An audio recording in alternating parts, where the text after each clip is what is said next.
What's up guys, Sal here. So initially there were several design renders floating on the internet confusing everyone about the Mi Mix 2S's design. There were renders with an iPhone 10 style center notch, right side placed notch, no notch, nearly 100% screen to body ratio, and a lot of such variants. To be honest, there was a lot of confusion. But like all other smartphone leaks, as the launch approached, things started to become clear. The Mi Mix 2S is not going to feature any kind of revolutionary design, so no notch or 100% screen to body ratio. What we will get instead is some realistic upgrades. So you have a thinner chin at the bottom, a slightly better screen to body ratio, and that's likely going to be the final design. No fancy stuff, not even an under display fingerprint sensor. The front design has been confirmed in the teaser, so we know this for sure.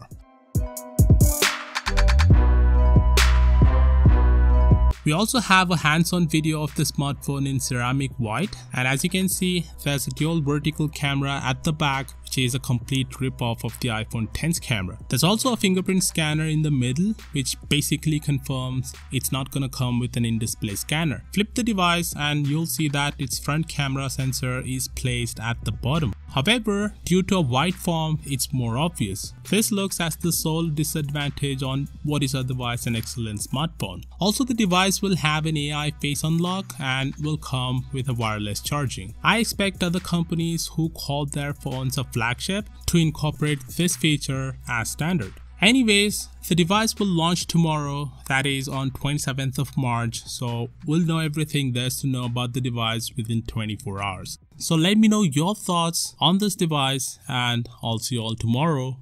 Peace out. Okay.